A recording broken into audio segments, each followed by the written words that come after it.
Fala pessoal, tudo bem com vocês? Estamos aqui para mais uma reflexão. Meu Deus, esse cabelo. Para mais uma reflexão. E a nossa reflexão hoje, ela tá baseada em alguns textos, mas eu quero ler com vocês Deuteronômio 8. E eu quero ler só o verso 18, mas leiam todo um contexto onde vai falar sobre advertência contra a ingratidão. E o texto vai falar: mas lembre-se do Senhor, o seu Deus, pois é Ele que dá a vocês a capacidade de produzir riqueza, confirmando a aliança que jurou aos seus antepassados, conforme hoje se vê. Então aqui é uma advertência que o Senhor tem falado ao povo sobre sermos ingratos, né? Quando na verdade Ele que nos deu o dom da vida, Ele que nos dá a capacidade de podermos ir trabalhar, de podermos fazer, realizar, enfim. Mas eu quero enfatizar que esperança é lembrarmos. Lembrarmos do quê? Lembrarmos de tudo aquilo que o Senhor já fez, de tudo aquilo que o Senhor ainda vai fazer, né? Mas o que eu quero enfatizar é, e se nós esquecêssemos, né? O que acontece? Se nós esquecêssemos, se nós tivéssemos amnésia, vamos colocar assim. Então a gente não lembrasse da nossa história, dos acontecimentos, das obras, dos grandes feitos do Senhor nas nossas vidas. Se isso ocorresse, e isso ocorre muitas vezes comigo e com você, nós entramos nesse lugar de esquecimento, e aí quando isso ocorre, nós desconsideramos o milagre da generosidade de Deus em dar o seu único filho por nós. E aí nós começamos a imaginar e entrar em um campo de escassez. E aí falar de escassez, eu até anotei aqui, é falar sobre a falta de algo, sobre a carência, a insuficiência em alguma coisa ou em algo. Então, se nós pararmos para pensar, imagine só se José tivesse esquecido do sonho que o Senhor deu para ele, com relação aos irmãos. Imagine se José tivesse esquecido desse sonho. Será que ele teria permanecido? Será que ele teria prosseguido? Eu acredito que não, porque ele entraria nesse campo de escassez dos pensamentos, das emoções, onde ele daria tanta invasão a essa falta de algo, a essa ausência, essa insuficiência, que talvez ele não permaneceria. E aí, falar sobre a esperança, que é lembrar, é falar sobre o esquecimento que produz a escassez. Então, quando nós esquecemos daquilo que o Senhor já fez por nós, nós entramos nesse campo de escassez, nesse campo de insuficiência, nesse campo de que falta algo, falta algo, falta algo. E aí eu quero ler com vocês rapidamente, né? Lucas 17, ou melhor, não vou ler, né? Leia aí, Lucas 17, do 11 ao 19, onde vai falar sobre os 10 leprosos. Onde 10 leprosos foram curados, porém só um voltou para agradecer. E aí, falar dos leprosos é falar de pessoas excluídas, né? Pessoas que não podiam se aproximar das outras pessoas, como a gente vê lá em Levíticos 13, do 45 ao 46, ele relata um pouco sobre quem são, como são os leprosos, tá bom? Então, aqui no texto a gente vê que através do grito, aqueles leprosos expressam a fé que Jesus podia curá-los e poderia purificá-los. Então, os leprosos lembraram de quem era Jesus. E o fato deles lembrarem, surgiu neles a esperança de que eles poderiam ser curados, de que eles poderiam viver o milagre. Isso pelo primeiro ponto, de que eles lembraram quem era Jesus e o que Jesus realizava. E aí você já parou para pensar que muitas das vezes nós procuramos pessoas, procuramos amigos, família, lembramos que nós temos amigo, que temos família, que temos isso, que temos aquilo, que temos aquela pessoa para poder ajudar isso em um momento onde nós precisamos de um milagre. E aí a gente grita por socorro para essas pessoas. E que ótimo, isso é muito bom. Mas muitas das vezes nós pegamos aquilo que nós precisávamos e aquela pessoa, por livre e espontânea vontade, fez, assim como o Senhor realiza nas nossas vidas, mas nós fazemos que nem aqueles 9, quando eles receberam a cura, se mandaram. A gente não faz como aquele samaritano que voltou. Então, vamos lá. Jesus pede aos leprosos para irem aos sacerdotes, pois só eles davam o atestado de pureza, né? Como a gente vê lá também em Levíticos 14. Então, Jesus diz, vão. A resposta, observe, a resposta de Jesus, ela exige tanta fé de nós, tanta ação, que ele não simplesmente chega e fala, vocês estão curados. Eles falam, vão e mostrem-se aos sacerdotes. Existe então que uma caminhada. Então, enquanto os leprosos caminhavam, foi manifesto a cura sobre eles.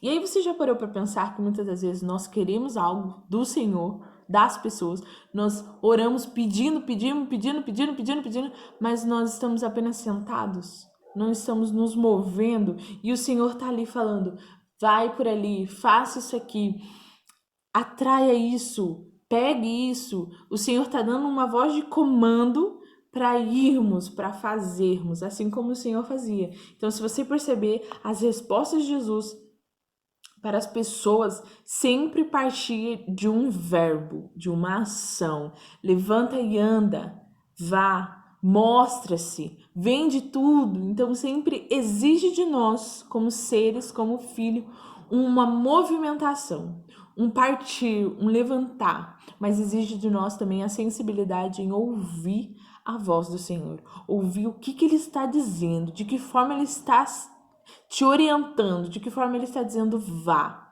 né? Então, isso exige sensibilidade.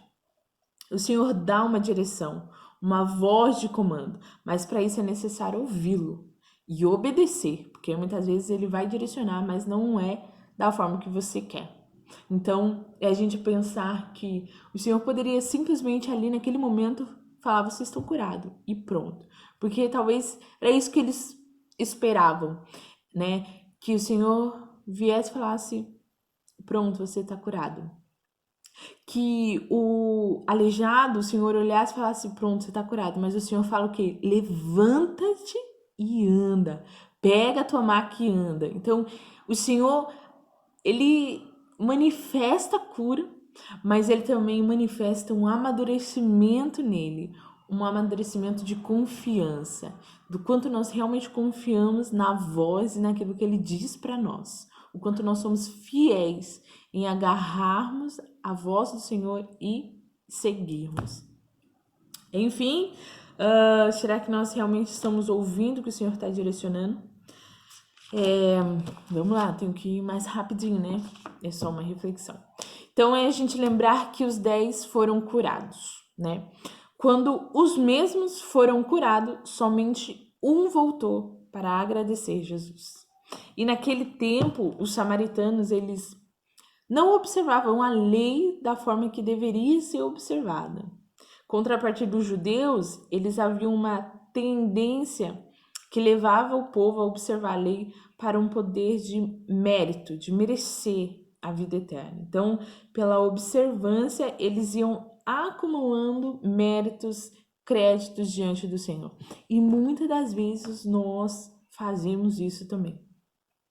A gratidão e a gratuidade não fazem parte do nosso vocabulário. Então a gente vive esse relacionamento de barganha, de mérito, de acumular mérito, quando na verdade isso não existe mais. Isso na verdade nunca existiu, né? Mas é tudo a forma como você está lidando, vendo e vivendo o seu relacionamento com o Senhor. O samaritano, ele representa hoje as pessoas que têm essa consciência clara de que nós, seres humanos, não temos méritos nem créditos diante do Senhor. Tudo é graça. E começa pelo dom da vida. Então, assim, nós não merecemos a vida, mas o Senhor vem com a sua graça e misericórdia e nos presenteia com essa vida. Então, se você se esqueceu disso, possivelmente você está vivendo uma vida de escassez. Porque quando a gente não esquece disso, nós temos um coração gratos, independente daquilo que o Senhor realize. Independente da situação que nós estamos vivendo, o nosso coração é voltado à gratidão. Por quê? Pela obra da cruz. pelo sacrifício, pela entrega de Jesus no meu e no seu lugar. Então a fé deles os curou, mas a fé de um os salvou. Então ele foi curado e salvo pelo simples fato dele ter voltado. E aí a gente vai encontrar, né, vários pontos bem interessantes para a gente se aprofundar, mas é só uma reflexão. Então ambos tinham fé, creram em Jesus, mas só um se lembrou de voltar e agradecer.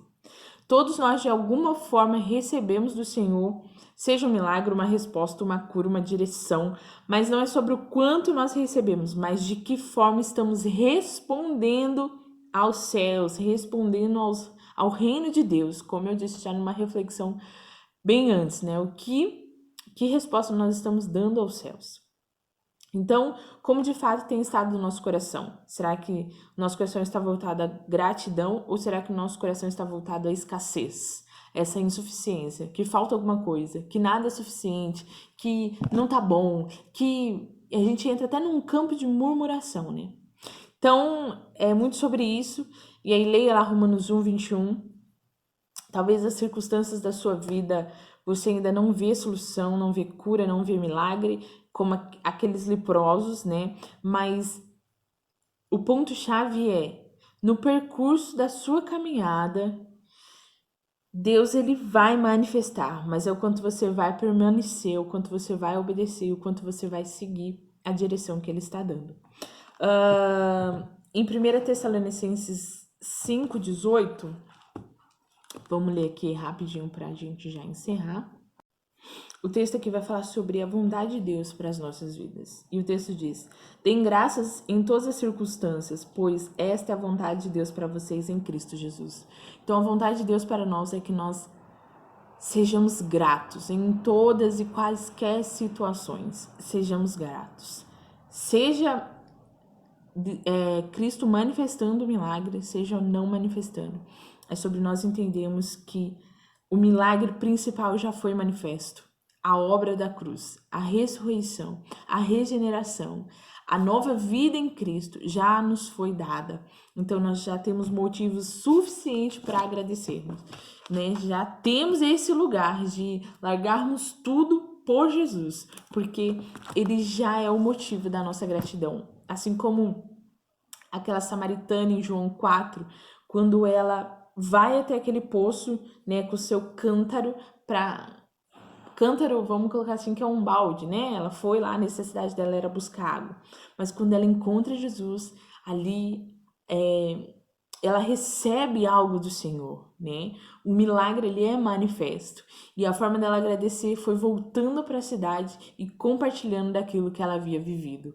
Isso expressou a gratidão dela por aquilo que Cristo fez. Então, de que forma nós estamos agradecendo o Senhor? De que forma nós estamos expressando essa gratidão? Então, nós precisamos nos desvencilhar da fraude da escassez. Gente, isso é uma fraude, isso não é uma verdade nas nossas vidas como filhos de Deus.